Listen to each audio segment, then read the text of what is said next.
Hello everyone and welcome once again to another commentary video. Today we have a guest. As you can see, it's Joking, one of the ones that have played this match against Jokers. Yes, it's a war between clowns, if you want to say that, but I don't think they are gonna enjoy if you call them that.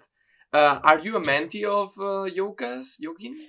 Yeah. For the mentorship cup on the Discord or like the mini tournament, he was coaching me and Estes.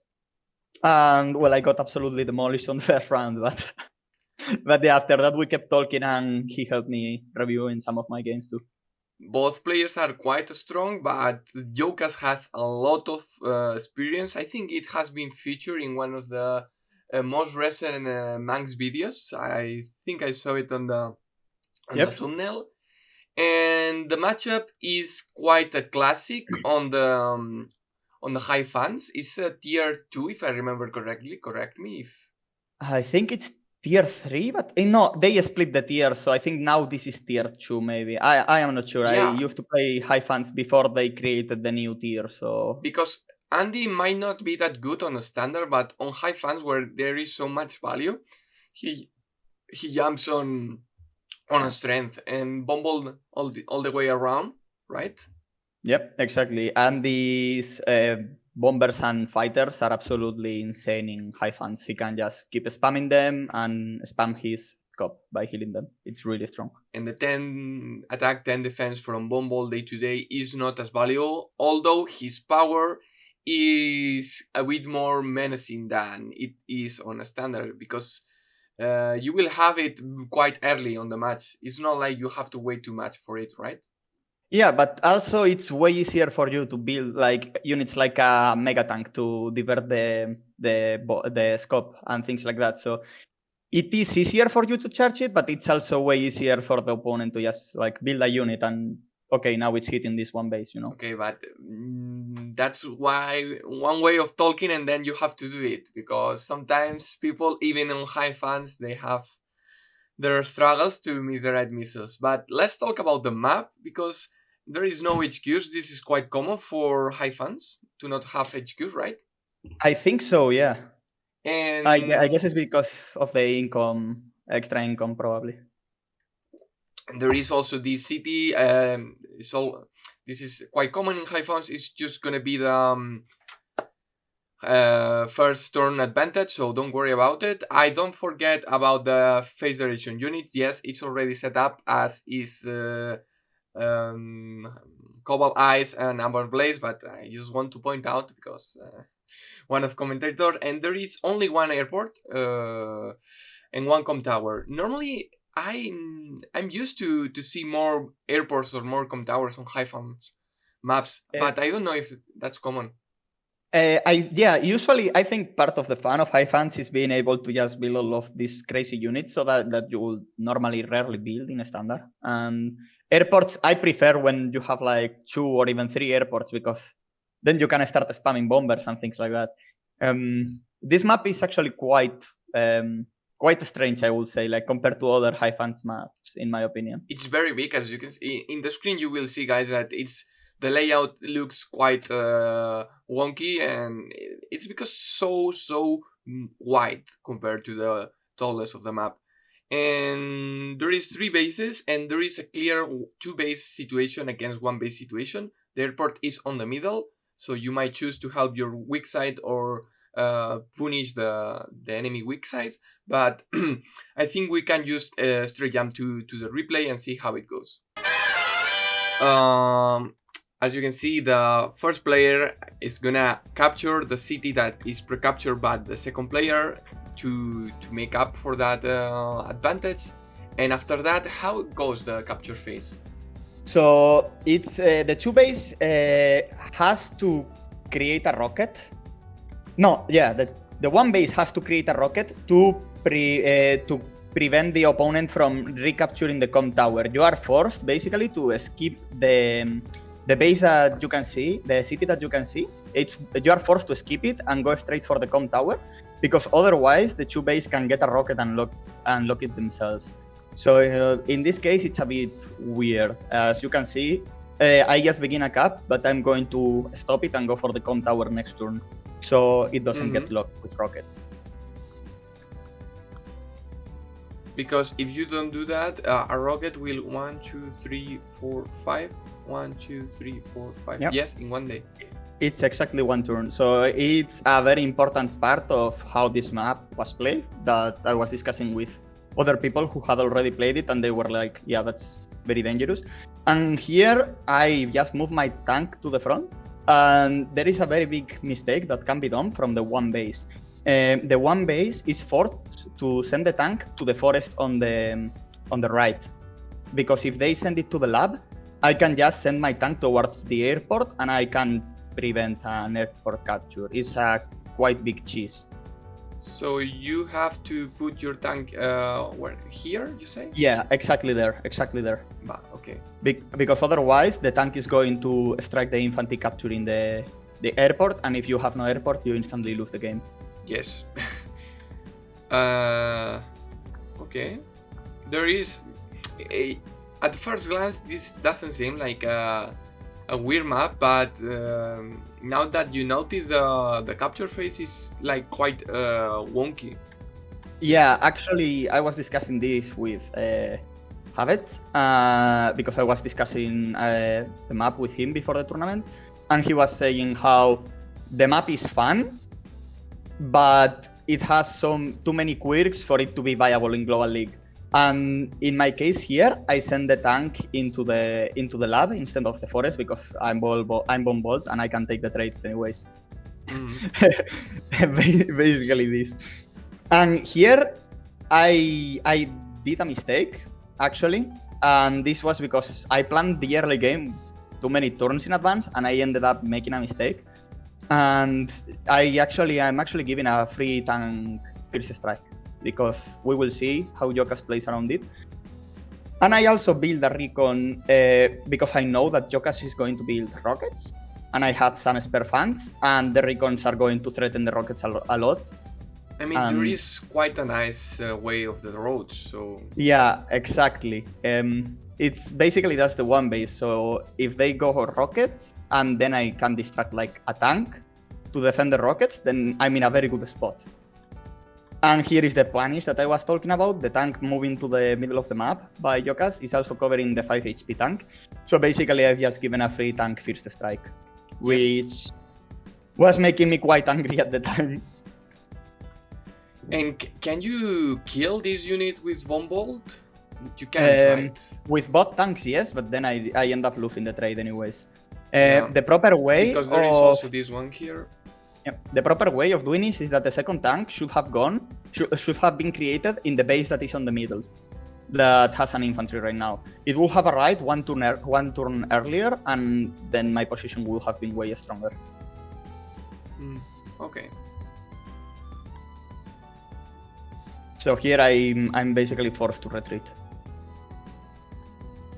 And if you are not killing, it's like you are not taking that fight without killing things. It's like you are giving Andy free value.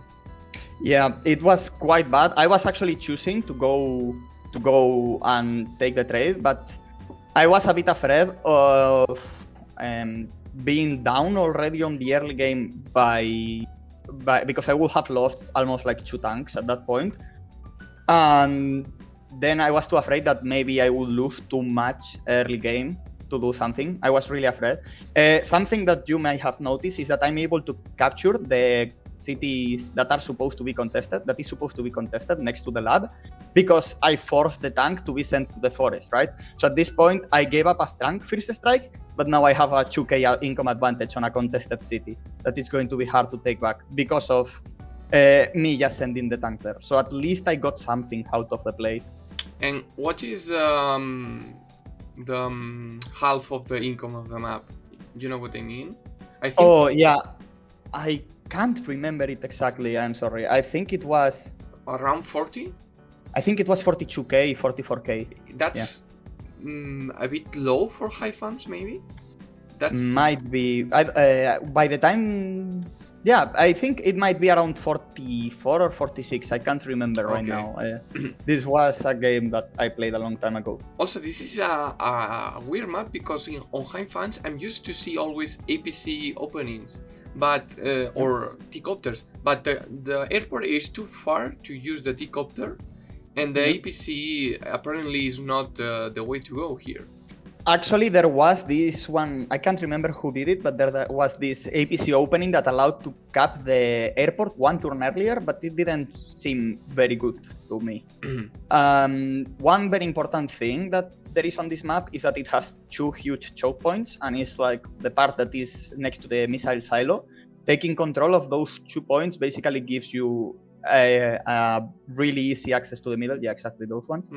So at this point, I was trying to maintain control of them and going for tank spam instead of just stronger units overall. Because in high fans it's obviously way more common to just see neo tanks and things like that. Yeah. But it would have been way too early for a neo tank anyways. I mean, this turn you can afford one, right? Yeah, but I can't remember what I bought the rockets. Rockets. Actually. You see rockets more usually on high fans, right? I can't quite. I'm not sure. I think that in high fans, building rockets is just less troll. I think that's the proper way of saying it. It's less of an investment, also. Yeah, that's true. Especially on this map, for example, in the one base side, you can get really strong rocket positions. And even in the middle of the map, for example, in the middle of the map, I'm capturing a neutral property. And one tile down from there, a rocket there just controls like 2 contested properties in the middle. So it's actually quite strong on this map. But here there was something that I was already not liking, and it was how Jokas was already capturing properties in the middle. And right? you are just one turn behind him because you are going to start the capture now. Yeah, but he already has tanks on the properties, and he looks way stronger on his 2 base that I am. Like he's massing artilleries and things like that. And I was like, okay, I need to be careful now, right? Like. Jokas is a better player than me. I don't have a shame on admitting it. So I was constantly, for me, if the position was even, I was on a bad spot. Especially because Andy versus Bombolt, right? I'm going to get auto-scaled at one point. So I was definitely feeling the pressure. Yeah, you have to use your stronger units. Yeah, the day-to-day. Yeah. Exactly.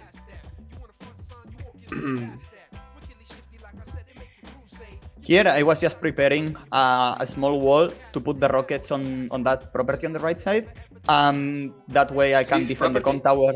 Yeah, and that way I can defend the com tower and the neutral property. And at least at that point I will have a 1 property advantage. Which will be small, but I had to take those. And here I'm starting to stack anti-airs, and the reason why I go for 2 anti-airs is because if I go 1 anti-air and Jokas just builds a bomber, the anti-air is useless. Because I'm not going to be able to one-shot the anti-bomber, so it's eventually going to get a scope anyways, right? So here I don't like, in retrospect, I don't like the two anti-airs that I bought. It's 18k in the end, right? Like, but there is also the problem that 16, right? Yeah. Yes. Sorry. Yeah, no, you're right. But 20 firepower doesn't one-shot 0 defense bomber? No, it will barely survive, I believe. I think it barely survived, actually. I'm 90% sure I checked it. I'm pretty sure it survives. Can you check the calculator? Yeah. Give me one quick moment then, but I can do that. And another thing, it was that I want to kind of mention something on the meantime. Another thing was that you also have a problem with fighters. If you build a fighter and Andy just builds a fighter, you are not going to one-shot the fighters anyways, right? So it was still a huge issue. But yeah, I think I needed the 2 com towers to actually be able to kill the fighter, the Andy bomber. I mean, sorry. And that's why I was actually trying. Yeah, it's 90 to 99% with Bombolt against Andy with 1 com tower. So I needed the second one. And then it becomes a very favorable roll, right? Yeah, exactly. I think it's either favorable or guaranteed. So that's a very good thing going for max on high fans. Yeah, it's 97 to 106. So exactly. Okay. Actually, in this map, there was a triangle, and the characters that were chosen were Bombolt, Andy, Max, and there were a couple of Drake picks. And the reason why Jokas chose Andy was because he thought Drake was really, really strong on this map. I see. So I imagine that Max would counter Andy, Bombolt would counter Max, and then Drake would win anything but Andy. I think Drake versus Max was... I'm not sure about that matchup, but I thought that Drake would win against Bombolt just because scope spam. I'm not sure about Cop, it. not super cop. No, scope. Okay. Anyways, let's see how Jokas deals with the middle. Because now he's bringing 4 tanks, but Yeah. I think you will have eventually the more presence. But Yeah. we see a medium tank. Yeah, here is when I actually do the complete opposite. I think that now is when he sends everything to the center. So I decide to try to strike on the right side, if I remember correctly.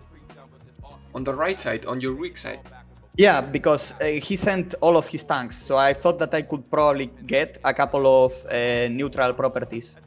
I see. Or at least try to put pressure without even sacrificing too much. I was trying to prevent as many infantry deaths as possible on my weak side, obviously. And here I just match some of his rotations. While I begin to place the rockets on the range, yeah, threatening the enemy rockets, and now I will force tanks to defend the rocket, and also covering the property with my own rockets too, so the infantry cannot capture that city. A single recon threatening. How Yeah. much is this? 21,000 of value? Pretty Yeah, good. something like that, and that basically forces one of the tanks to go there, right? So at that point, I have my 4K unit on my 2 base, making a tank defend it. So And- for me, it's a huge value win. Anyways. I think it moves the tank because of the roads, and even Yeah, exactly. with one single plane, it has 7 movement against 6. Yep. So It's the recon weak side seemed really strong to me. yeah, I Strong like side this map. recon. It was sounding a lot, and here I was pooping my pants a bit when I saw all the units in the middle. To be fair, and here, yeah, that's the thing, right? Like so many units needing to be positioned in a very specific way to zone me from capturing the neutral property on the top left, and to not get hit by the recon. Like that recon right now is pulling so much value out Yes.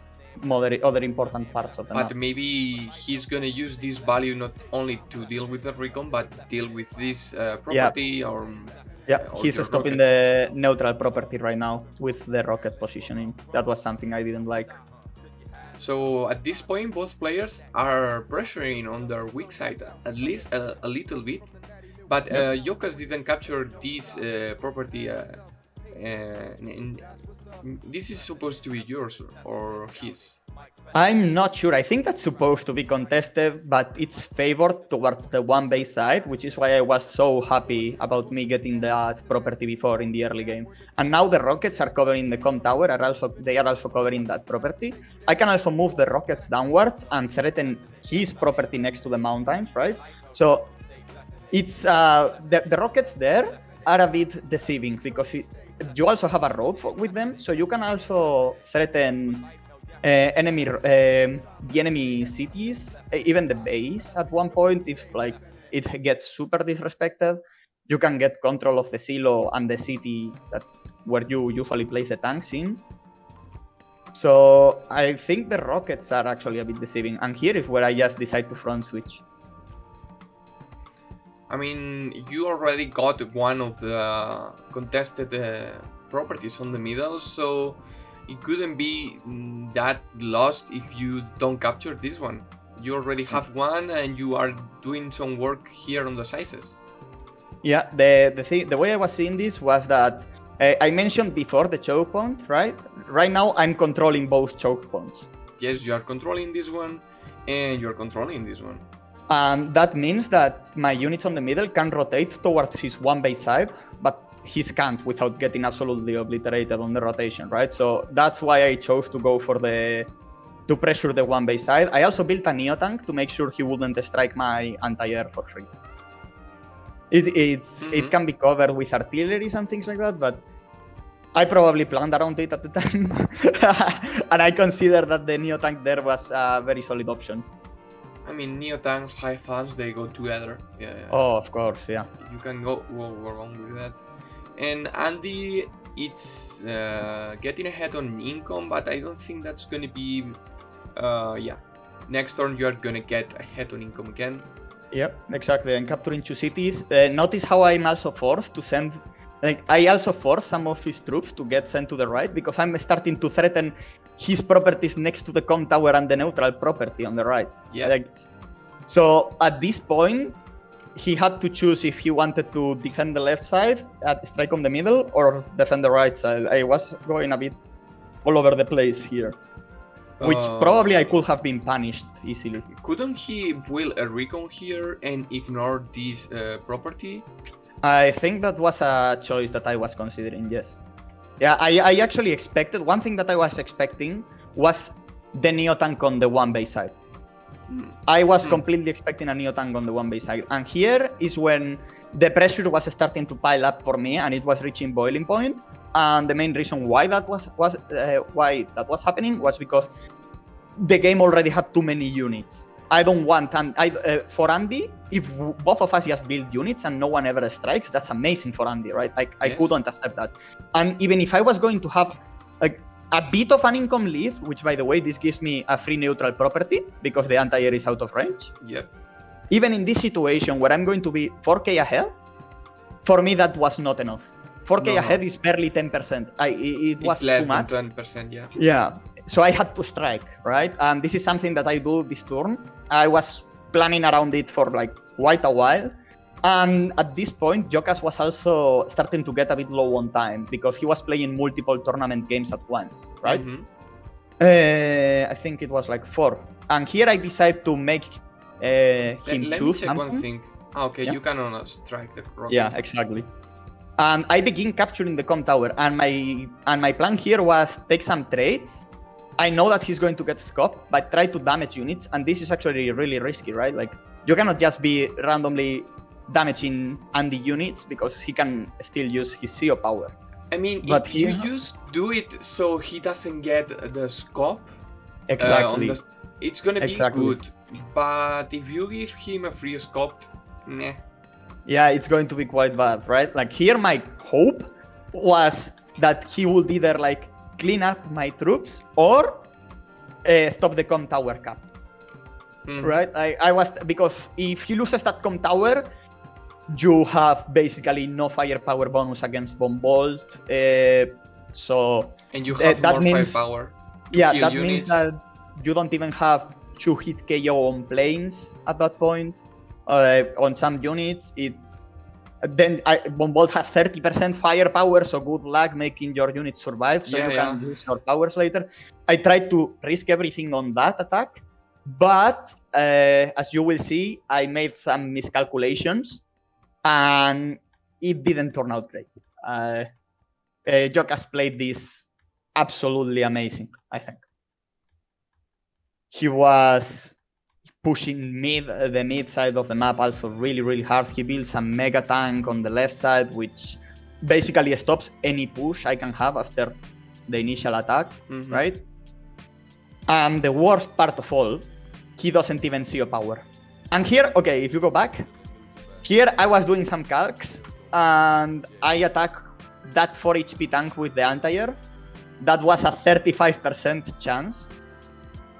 And here I basically took a gamble. There were 2 30% chances that if I went for both of them on the same turn, I could have a 50% chance of the plan going right. But here my thought process was that I couldn't allow Andy to have so many tanks on the left side and damage tanks at that, right? Because of the scope value he was going to have next turn. So here is where I decided to take a gamble and try to kill that tank. It wasn't, there were 2 possible options, and if I did the 2, it was a 50%. So it wasn't going for a Hail Mary. It was above, a bit above 50%, but this was a risky play that I thought that was necessary at the time. And he's just 2 stars away from his superpower. Yeah, So exactly. you So better here start- I took a very risky. This was a very risky move, and I pretty much coin flipped the game on those points. But thanks to that roll working out, it just means that I'm able to clean up plenty of the units that he had, which at least negates a bit of the pressure he was going to have on the left side, even though that mega tank is going to destroy everything.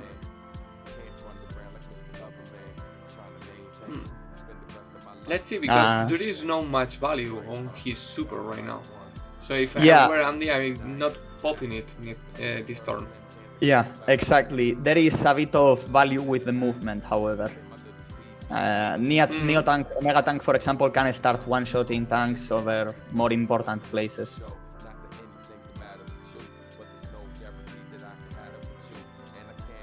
And yeah, here he starts pushing the middle. But yeah, he's attacking, but my scope is slowly charging, right? Yep. I see a lot of units here together. Yeah.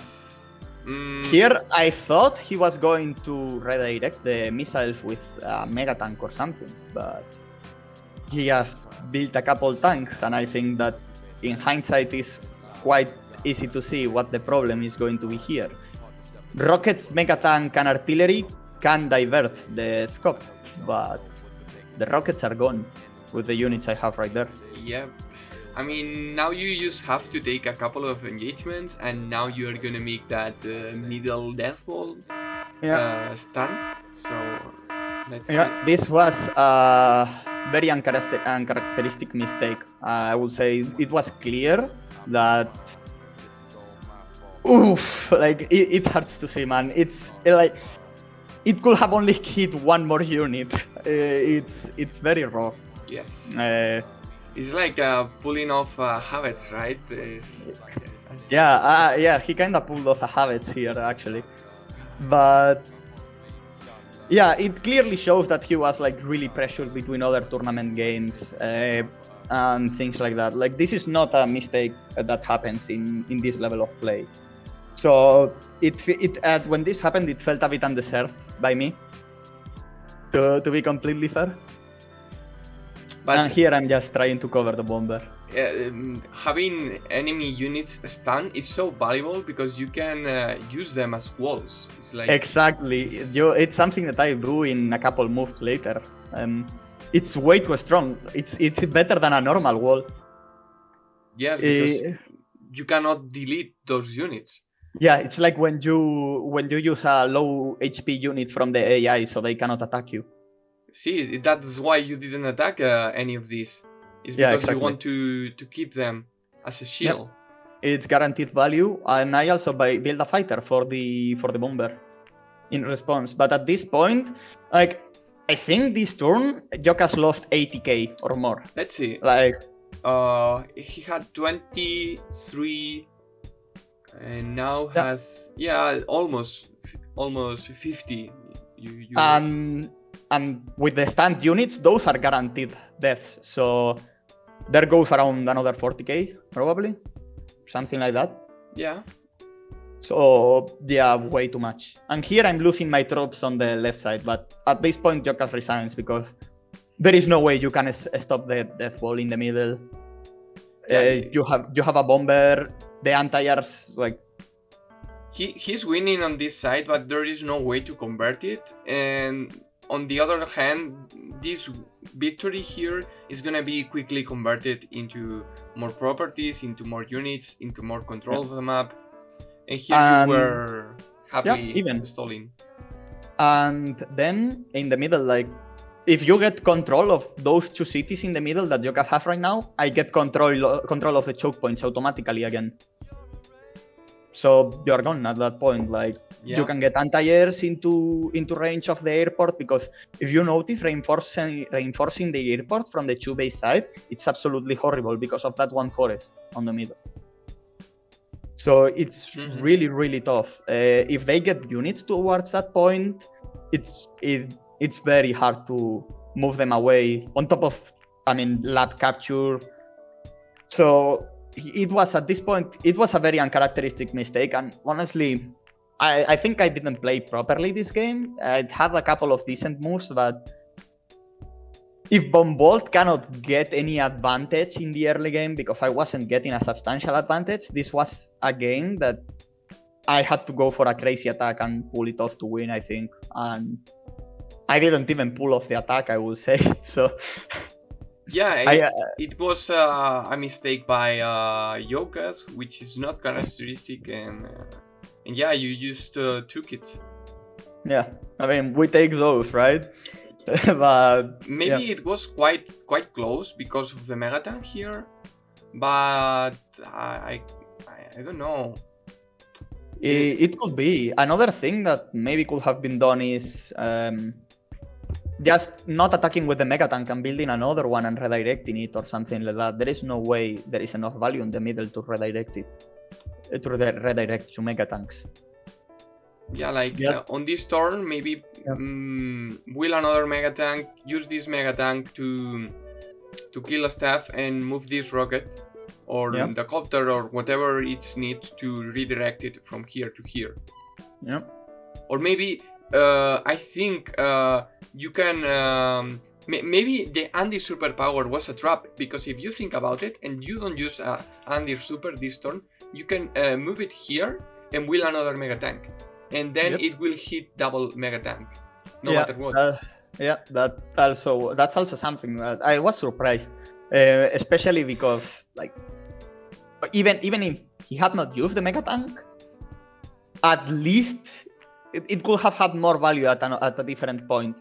But I guess that also there was a bit of pressure of needing to use the CO power to pressure a bit more on that flank, maybe. Maybe the firepower was needed for some of the roles, who knows? Because Andy gets 30 firepower on the super, so it's quite valuable. Yeah, maybe something like that was the plan. At least the super doesn't have any value repair wise. Like every single unit is full health. Yeah. So it was a bit weird, and it surprised me, but I was happy that the CO power was gone. And then I also have a really strong counter attack on the turn. He had used his super, so he's not getting any charge this turn. Yeah. And I destroy quite a bit actually. So that was also really good for me. The fact that it's not like he pops a super and then next turn he has another super ready, right? Like that would have been devastating probably. Yeah, I don't know. Do you have anything else to add? You are facing your next opponent. What is it? At one point I am actually not looking forward to playing. Oh, so the match didn't start yet? No, it hasn't started. When it was supposed to start, I was not feeling okay and it had to be delayed. But now I should begin it hopefully soon, at least. I don't want to delay the tournament. I don't know. Okay. I don't know. I know that it's someone around the 1200s. Okay. So it's not going to be easy for me. I'm like 100. I'm around the 1100s, 1100s maybe. So it shouldn't be. It's not gonna be an easy game probably. But yeah, I'm not looking forward to the game, but it's something that I have to do. Oh man, it sounds like you are playing League instead of Advance Wars, man. I will never. It's like I will never. No, it's just that I was taking a break from Advance Wars. I got very burnt out, and I was not finding the willpower to play even during this tournament match. There were a couple points where, during the middle of the game actually, I was so burned out that I told Jokas if he would be okay with me conceding the game. Because I knew he wanted to play versus me, but I was not feeling like playing Advance Wars at all. And Jokas actually told me I will play the game out because I'm excited to play versus you, and I don't want you to regret any decision that you take by like conceding or something like that. So he actually encouraged me to not surrender this game, which And it bite him on the back. yeah, it was his demise actually. Well, But yeah, thank you for coming to cover this match with us, and no worries, a pleasure. I think that's all. If you have any thoughts, as always, give it on the comments. And yeah, bye bye, guys. Yeah. Cheers. So yeah, subscribe to Cynic's channel. Yeah, well, I never asked for that because I actually never remember to do it. But Okay, only got your back, bro. 50% of viewers are no, like 50? no, That like, would be too much, bro. 20% of the viewers are subscribed. So Okay, so if you are not on the 20%, you have to subscribe, guys. Come please. on, do it for me. But I think at this point everyone has left, because normally whenever the match ends, people don't watch after that. But anyways, guys, bye bye. Alright, see you guys.